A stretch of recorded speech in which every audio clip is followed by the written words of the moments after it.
I am thou, thou art I. Thou hast turned a vow into a blood oath. Thy bond shall become the wings of rebellion, and break the yoke of thy heart. Thou hast awakened to the ultimate secret of the content, granting thee a review.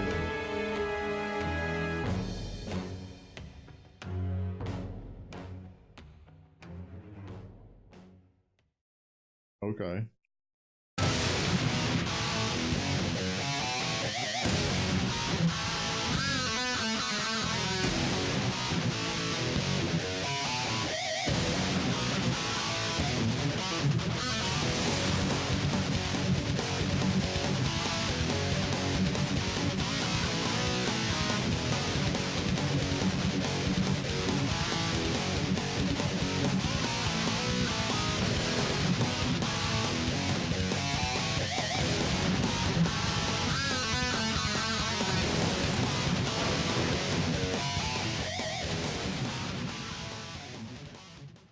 It took me over a year and over 100 hours, but I just finally finished Persona 5, the best AAA Japanese role-playing game released in the past 5 years. And I can firmly say that it is the greatest because after completing Persona 5, I jumped back into another great AAA JRPG released in the last 5 years. Not even close. Dragon Quest XI is the other game that proves console JRPGs aren't dead. They've just been thrown to the sidelines for the first-person Twitch fest, empty sandboxes, and assembly line franchises.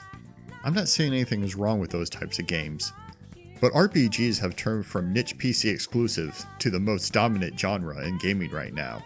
Even titles that aren't labeled as RPGs have implemented mechanics and systems that date back to Dungeons & Dragons.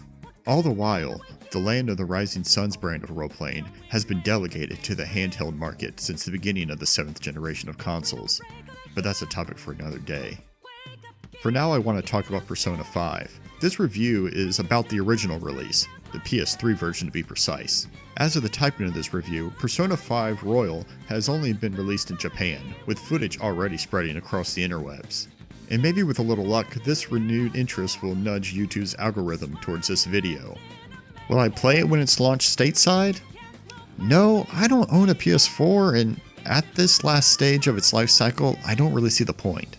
And for the record, I did play Persona 5 on actual PS3 hardware. Our PC-S3 doesn't run well on my PC. Speaking of PC, if Atlus sees fit to release Persona 5 Royal on Steam, or God forbid the Epic Store, hell yeah, I'll get it.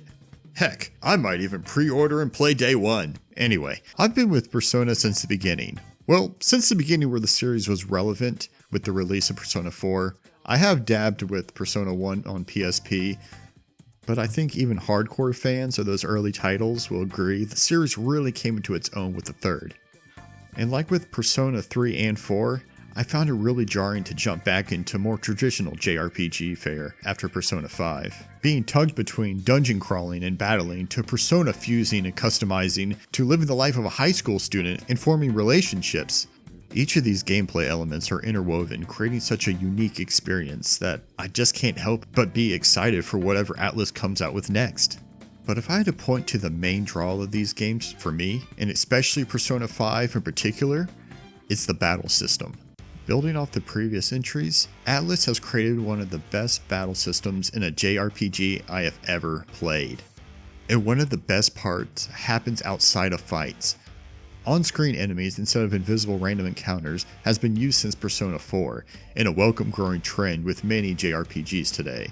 Persona 5 manages to really improve upon it. You can now press yourself up against the wall like Solid Snake and allow enemies to pass by, or wait for the perfect chance to ambush them, gaining an entire round to take out your foes before they can even attack. That's primarily how most encounters will go, but it's pretty easy to be seen and chased by shadows, but if they hit you, they'll get the advantage. However, if you're over leveled, they'll actually run away, which is always pretty cool, I thought. Oh, and sneaking up on those fleeing weaklings will result in an automatic victory in a Persona sometimes. Yeah, I know the AI of the on-screen shadows is kind of shit, taking them a few minutes to actually notice you when you're walking by, and then don't even react to your party when they're right in front of them, and when you're pressed against the wall, you're completely invisible to them for some reason. Some will probably argue that the sneaking mechanic makes avoiding battles too easy, but Persona 3 and 4 sneaking was complete shit, and Persona 5 was a step in the right direction. Now to actual combat. Weaknesses, status effects, buffs, and debuffs that actually matter is a hallmark of the Persona series and its larger Shin Megami family. Choosing the right characters, personas, and skills can mean the difference between a quick, easy fight and a ball-busting battle. This is the reason jumping into Dragon Quest, or really any JRPG, feels stale and slow after Persona 5. Pinpointing enemy weaknesses and exploiting them leads to knocking them down and sending in your party for the beatdown that 9 times out of 10 will end the fight. It just works, and I love it. And not to mention all the perks and skills you gain by advancing your confidants. And I love how nearly every button is used to streamline actions and reduce the amount of menu navigation seen in most games of the genre. TLDR, Persona 5's battle system is damn near perfect and fucking rocks.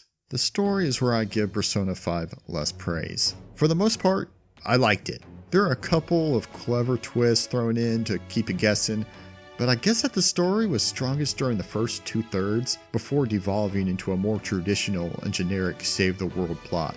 However, to discuss the beginning and main motivations for the Phantom Thieves, I think it'd be worth noting what was going on around the time of the game's release and when I started my playthrough. We had the explosion of the Me Too movement and Time Up hashtag, started in part by the Brett Kavanaugh hearings and the whole Harvey Weinstein allegations that apparently turned out to be true.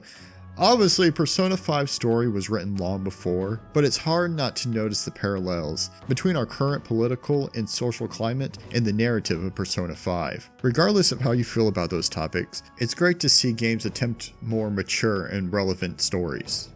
Anywho, the thing that kicks off the Phantom Thieves and their crusade against shitty adults was the sexual and physical abuse perpetrated by Kamoshita, the athletic instructor at their school, towards Sexion and other students. You roleplay as a high school student delinquent that teams up with a cat, a jerk, and a hottie and infiltrate the cognitive palace and steal the treasure of Kamoshita, thus causing a change of heart with the help of a supernatural app and your personas. As the game continues, you'll find new teammates as well as targets, and that's more or less how the story will go. Like in previous entries, you'll be given a time limit of sorts by when the change of heart must be completed. Though I have to admit, these deadlines feel a bit more contrived than past games. Using Kamoshita as an example again, his heart has to be changed before the next teacher's meeting, during which he was going to get you and Ryuji expelled. I mean, couldn't he have just gone straight to the principal? You know, the same principal that's covering up Kamoshita's abuse, I might add, and get you two kicked out right then and there? Well, the circumstances for the deadlines do get better, but I think the handling of Persona 4's deadline felt much more urgent because they literally meant the difference between life and death. So I'm about to get into some spoilers right here. Odds are all 3 of you that are watching this review have played and beaten Persona 5, but if not, jump to this timestamp down below right there. It was pretty obvious that Shido was going to play a big part in the story from very early on, given that he was the reason for the protagonist's probation, and he kept popping up here and there. And I think that would have been fine with him being the big bad. He had history with not just you, but all the other characters somewhat. He fit the Phantom Thieves' MO, plus he was the odds-on favorite to be elected as Japan's new prime minister. And I, for one, fully expected the fight against Shido to be the final battle of the game. Sure, you would have had the whole kind of save the world type thing going on, but, you know, you would have saved Japan from a corrupt murderer from taking control of the government.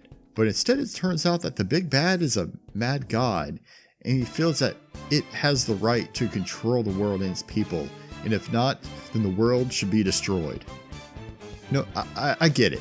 You're taking down abusers, corporate moguls, politicians that see others as less than human and will stop at nothing to achieve their goals. So throwing in a god that looks at humanity the same way, you know, it seems like the next logical step to basically increase the drama and raise the stakes. but was it necessary? And then when you toss in the fact that the whole metaverse and the source of your power comes from this god in an attempt at a rigged game to decide the fate of the world, it just feels kind of dumb and a letdown. Except for the supernatural elements, which is, totally cool because it's a video game after all, the story has been so grounded in its dealing with real life issues of jealousy and greed and depression up to this point. I'm not sure if it needed to be anything else. I don't know how other people feel about this, and I'd love to hear your thoughts down below. Leave a comment, right down there. Yeah. In a 100+ hour game, apart from the story and overall gameplay, the characters, both playable and not, are very important, and I think Persona 5 does a very good job.